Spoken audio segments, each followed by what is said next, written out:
Junto con esta confusa visión de la vida después de la muerte, encontramos uno de los mayores logros intelectuales del mundo antiguo, un poema escrito por el propio Ajenatón.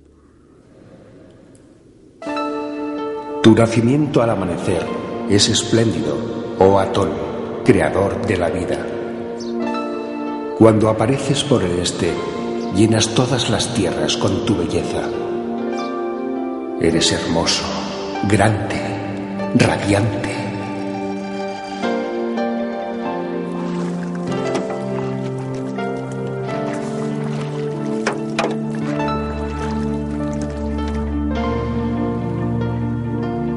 Cuando te pones por el oeste, la tierra está oscura, como muerta.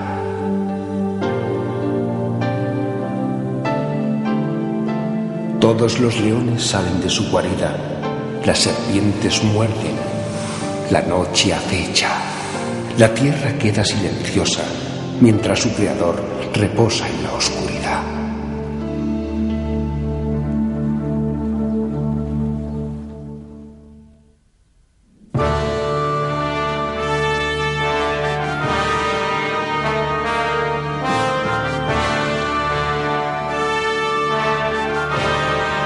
La religión no fue lo único que Ajenatón cambió.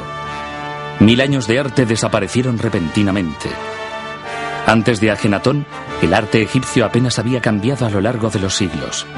En la actualidad estamos acostumbrados a que los estilos artísticos cambien prácticamente cada año. Pero en Egipto se pretendía que el arte fuera eterno, por lo que había que evitar los cambios. La estatua de un faraón de 2500 años antes de nuestra era no es demasiado diferente de otra estatua de 2000 años más tarde.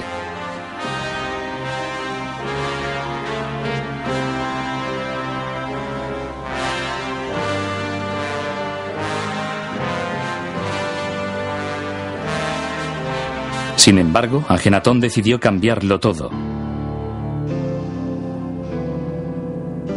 No más cuerpos de músculos idealizados. Ajenatón aparece incluso con sus verrugas. Su máxima era vivir la realidad. Si el faraón era deforme, debía representarse así. Ni siquiera la bella Nefertiti pudo ignorar la nueva política del realismo artístico. El famoso busto de Nefertiti es un símbolo de la belleza en todo el mundo. Pero a medida que la reina maduraba, incluso ella fue representada con una postura encorvada y con un cuerpo envejecido.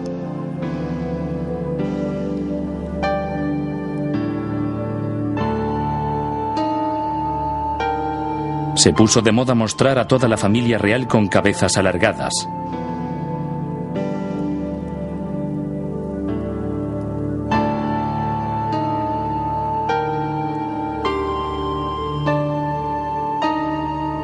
El nuevo arte no solo fue liberador para Ajenatón, sino que dio una nueva libertad a los artistas que trabajaban en Tel el Amarna. Los artistas tenían la posibilidad de expresarse como nunca lo habían hecho antes. Podían representar escenas íntimas de la familia real sin preocuparse por la tradición. Sus miembros aparecían besándose y tocándose o comiendo juntos. En el antiguo Egipto nunca se había expuesto a la contemplación del pueblo la vida privada del faraón. Pero Ajenatón también cambió eso. Era como si se invitara a los reporteros a fotografiar a la reina de Inglaterra cepillándose los dientes. De niño, en Tebas, Ajenatón nunca había aparecido junto a su familia. De hecho, no se le había representado en ningún monumento. Y ahora, en Tel el Amarna, podía superar el rechazo y decir: aceptadme tal como soy. Por primera vez en su vida, Ajenatón podía ser él mismo. Una vez finalizada, la nueva capital ofrecía una localización teatral para celebrar la realeza de Ajenatón. La ciudad, que se extendía por la llanura, albergaba palacios con estandartes ondeando al viento y numerosas estatuas del faraón. Los funcionarios de la corte vivían en las afueras de la ciudad y cada mañana se desplazaban al centro por la carretera real. La que probablemente fuera la avenida más ancha de la historia antigua fue diseñada para realizar procesiones de carros con Ajenatón dirigiendo el desfile. El niño rechazado había llegado muy lejos. A lo largo del camino, un puente comunicaba el palacio con la zona del templo. Allí, Ajenatón y Nefertiti se mostraban al pueblo desde el balcón conocido como la Ventana de las Apariciones y lanzaban ornamentos de oro y otros presentes a quienes querían honrar. La ciudad albergaba a más de 10.000 personas. Había funcionarios, sacerdotes, comerciantes, artesanos, barqueros y todos vivían con sus familiares.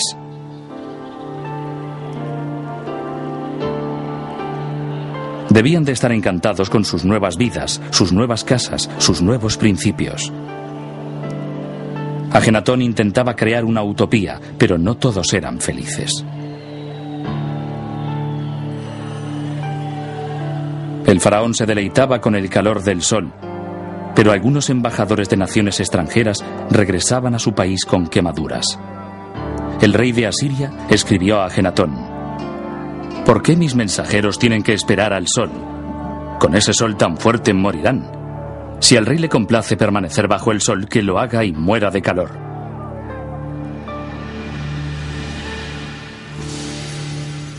Se parecían a la gente que adora el sol en las playas de California. Siempre que pienso en la corte de Ajenatón, los imagino a todos permanentemente bronceados. Aquí es donde sucedió todo. De hecho, Ajenatón anduvo por esta calle y uno de sus seguidores vivió en esta casa. Probablemente Ajenatón le recompensó con presentes de oro. Quería que sus seguidores fueran felices. Ajenatón era una especie de hijo del movimiento hippie de los años 60. Quería que todos fueran felices, que todo fuera hermoso, que todos quisieran a todos. Pero por desgracia el mundo no funciona así. Ajenatón había estado aislado demasiado tiempo. No entendía a la gente. Había creado una religión hermosa e idealista que iba por delante de su tiempo, pero el pueblo no lo entendía.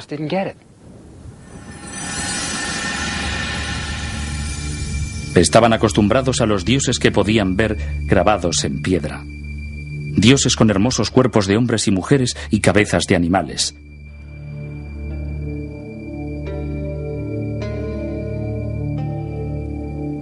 Atón, el dios de Ajenatón, era su abstracción.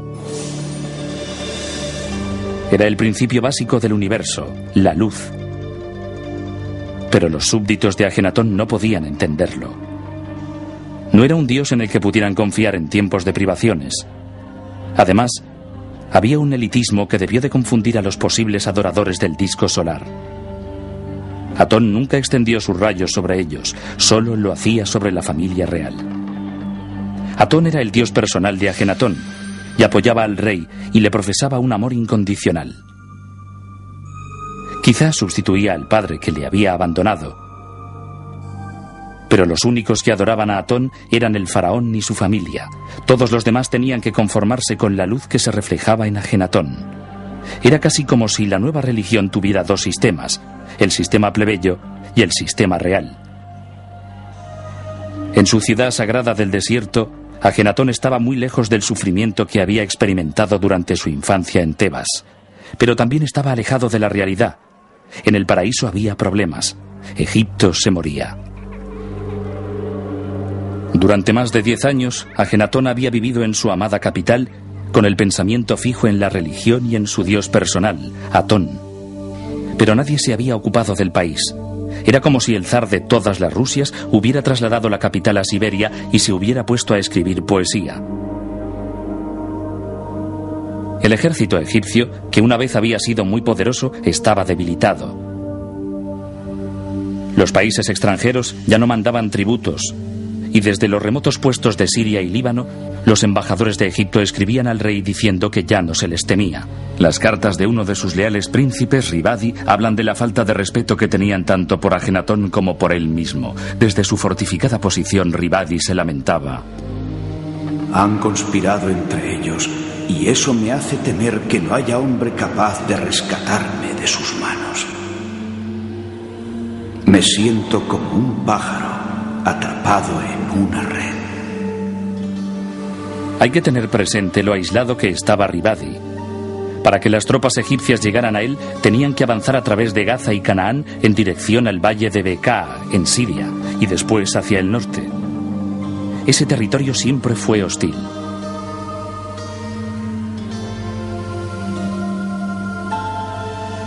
Aún hoy podemos ver las fortificaciones que construyeron los cruzados 2000 años más tarde, así como testimonios de las batallas medievales que tuvieron lugar aquí. Desde aquí escribía Ribadi: si no lo salvaba el ejército egipcio, no lo haría nadie. Ribadi escribió repetidamente advirtiendo a Ajenatón de la débil posición de Egipto y pidiendo tropas. Su última carta también quedó sin respuesta. No puedo atravesar la puerta y he escrito a palacio, pero no he recibido ninguna respuesta. 9 veces he sido herido y otras tantas he temido por mi vida. El pobre Ribadi no era el único. Desde otras embajadas egipcias llegaban más lamentaciones, pero nunca obtenían respuesta. La dominación egipcia de Oriente Medio había desaparecido y Ajenatón parecía no saberlo, o si lo sabía, no le importaba.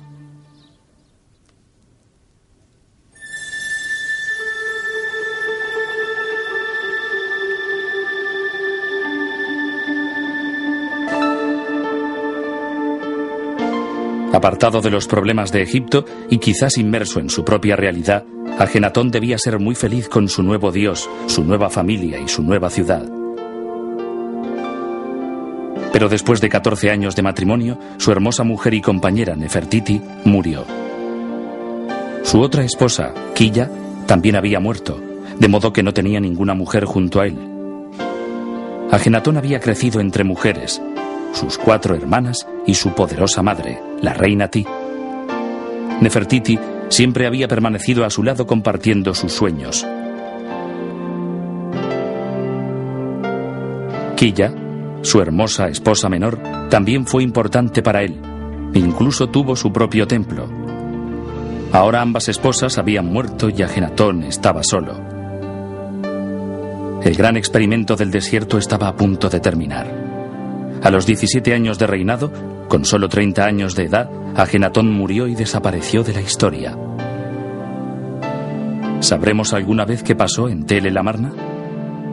¿Era Ajenatón realmente como lo muestran las estatuas? Muchos creen que la única manera de saberlo sería encontrar la momia de Ajenatón. Eso es precisamente lo que algunos egiptólogos creen que sucedió en enero de 1907.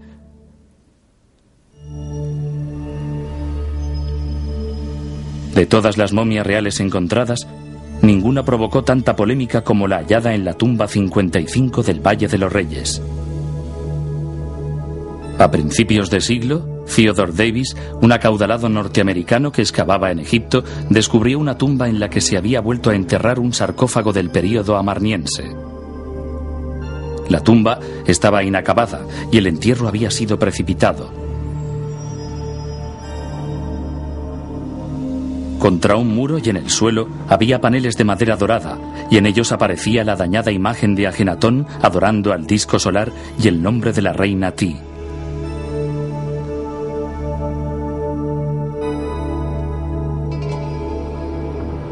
En un nicho había 4 hermosos jarrones de alabastro con los órganos internos de la momia.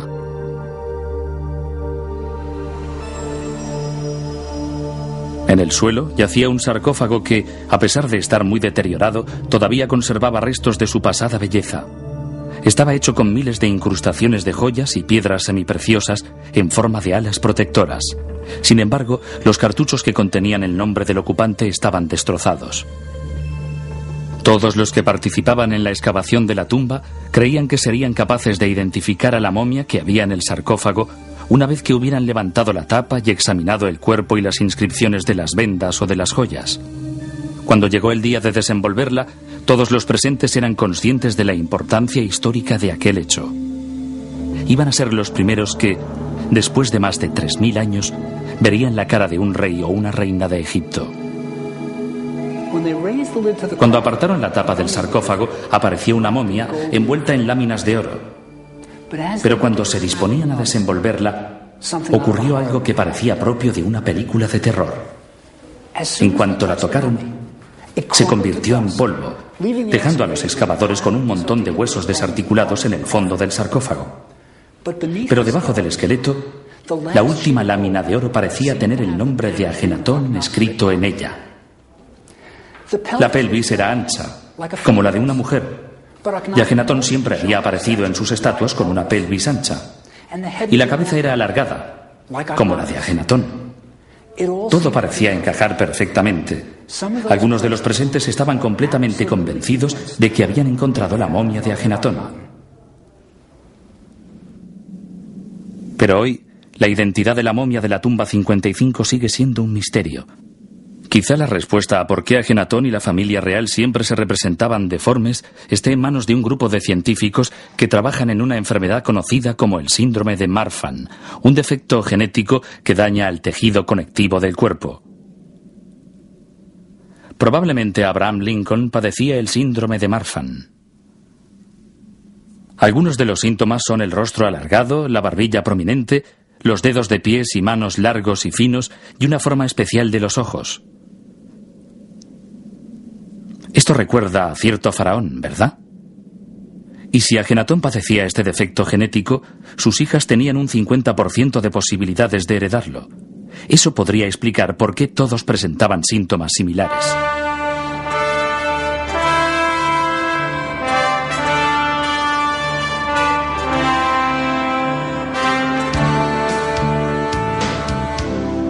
Me encantó descubrir que en un hospital de mi propia ciudad, Nueva York, se investigaba el síndrome de Marfan.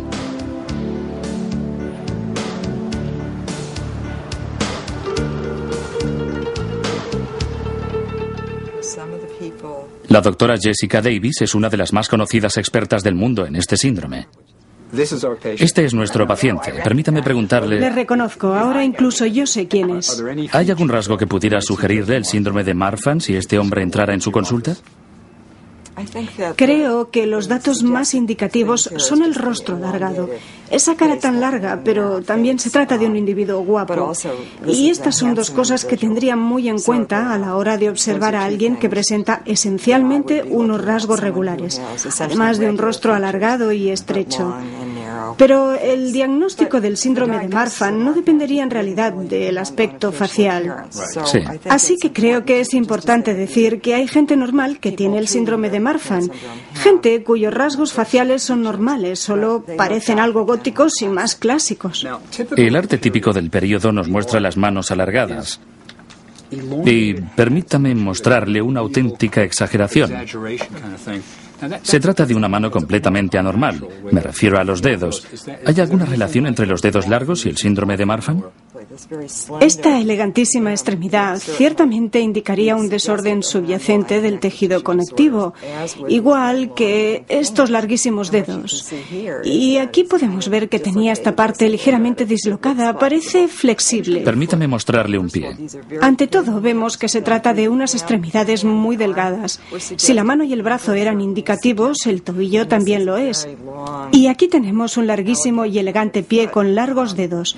Sí, definitivamente es algo que deberíamos tener en cuenta a la hora de hacer un diagnóstico clínico de una persona con el síndrome de Marfan. Por tanto, sí, es indicativo.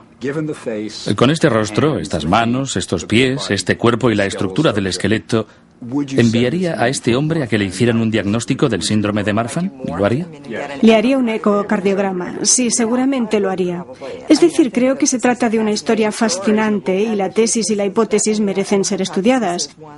Y creo que observaría a otros miembros de su familia. Muy bien. Sin más preámbulos, nos hablará Bob Brayyard. Había otra parada en el camino del síndrome de Marfan. Yo quería el punto de vista de la gente que tiene el síndrome. ¿Podrían explicar el comportamiento de Ajenatón? Yo me vestía de forma muy diferente, a veces incluso exagerando mi diferencia y llevando ropa muy larga, mostrando cómo soy, como diciendo, solo tienen que mirarme, soy realmente diferente. Es interesante. No se me había ocurrido eso, gente que exagera. Puedo entender que se salgan de lo común, pero que exageren es interesante. Es casi lo que hace Ajenatón. El arte del periodo de Ajenatón se llama amarniense. Las manos son muy extremadas. Miren esto, es la mano de Ajenatón. Echen un vistazo. ¡Wow! ¡Qué dedos tan largos! No creo que puedan hacerlo, ni siquiera usted, Julie. Tú has hecho algo parecido. Es interesante, ¿verdad? ¿Hay algo que parezca familiar? Podría ser. ¿Han mirado alguna vez los dedos del pie en el arte? ¿Tienen los dedos de un pie del tipo de Marfan? De acuerdo. Ponga su pie aquí. ¿Qué le parece? Pues sí, parecen de Marfan. Pásenlo, pásenlo, no se preocupen por la cámara. Fíjense en el dedo de este bebé, es un dedo muy largo. Lo que realmente me gustaría preguntarles es lo siguiente. Tenemos una teoría que vamos a presentar y me gustaría saber si para ustedes tiene sentido. La teoría es que debido a que Ajenatón parecía diferente, podía haber sido rechazado de niño, porque aunque tenía hermanos, no aparece en ninguno de los retratos de la familia. No aparece en las estatuas ni en ninguna de las pinturas. ¿Para ustedes es razonable que, debido al hecho de que fuera desplazado de niño, cuando llegó a ser rey decidió rechazarlo todo y decir, esta no es mi religión, esta no es mi ciudad, esta no es mi familia, me marcho y lo cambio todo? ¿Lo han experimentado alguna vez o les parece razonable en términos del síndrome de Marfan? Si la familia lo rechazaba, desde mi punto de vista es muy posible. Por mi propia experiencia sé que puede ocurrir. ¿Es la única de su familia? Lo tenía mi padre, que falleció en 1975, y yo. Y es verdad que la familia influye mucho. Aún hoy me tienen marginada. ¿De veras? Sí. En la vida, el aspecto es muy importante. Y si eres diferente y no pueden decir que eres mongólica, negra o gay, entonces no saben cómo llamarte. Yo descubrí muy tarde que tenía el síndrome de Marfan. Mi padre todavía lo niega, así que la actitud de mi familia fue negarlo siempre, como si fuera una vergüenza. Si la familia no lo acepta, si tienen un niño que parece diferente y no saben por qué, nosotros nunca llegaremos a dirigir ese país, así que no sabemos exactamente qué haríamos. Pero si se han pasado la vida rechazándote, podría resultar muy agradable decir, basta ya, yo soy esta y este es mi aspecto. Puede que eso sea lo más cerca que podamos llegar a estar de Ajenatón para saber realmente cómo se sentía, pero aún quedan algunos misterios.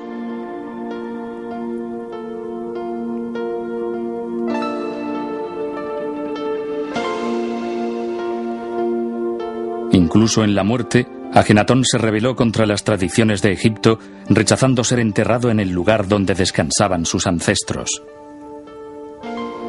Para su tumba eligió un remoto valle próximo a Tel el Amarna.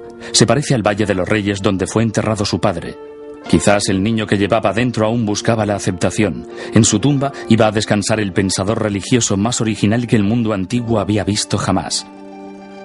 Había prefigurado el monoteísmo de Moisés y la tranquilidad y la esperanza de Cristo mucho antes de que el pueblo egipcio fuera capaz de aceptarlo. Poco después de la muerte de Ajenatón, sus seguidores, incapaces de comprender lo que el faraón había predicado, abandonaron la ciudad y regresaron a Tebas y a los dioses tradicionales. Ajenatón fue tildado de hereje y su nombre borrado de los monumentos de Egipto. Sería de su joven hijo un faraón llamado Tutankamón, de quien, en el futuro, todo el mundo oiría hablar. El atrevido experimento del desierto había terminado. La efímera capital pronto fue cubierta por la arena. El egiptólogo norteamericano James Breasted dijo de Ajenatón: con él murió un espíritu que el mundo no había visto nunca antes. Un alma valiente que se enfrentó impertérrita a la fuerza de la tradición inmemorial. Este hombre, en una época remota y con unas condiciones adversas, se convirtió en el primer idealista del mundo y también en el primer individualista. Es tremendo, pero es muy cierto. Hace 3000 años, el rebelde faraón Ajenatón escandalizó a los habitantes del Valle del Nilo, predicando que solo había un dios. Pero antes de que pasaran 100 años tras la muerte de Ajenatón, Moisés predicaría en las orillas del Nilo a los israelitas un dios y el monoteísmo. Hoy, millones de egipcios oyen a los almuédanos en las mezquitas afirmar que solo hay un dios y se llama Alá. La idea de un solo dios, que un tiempo fue la radical creencia de un hereje aislado, es ahora compartida por musulmanes, cristianos y judíos en todo el mundo. La visión de Ajenatón continúa.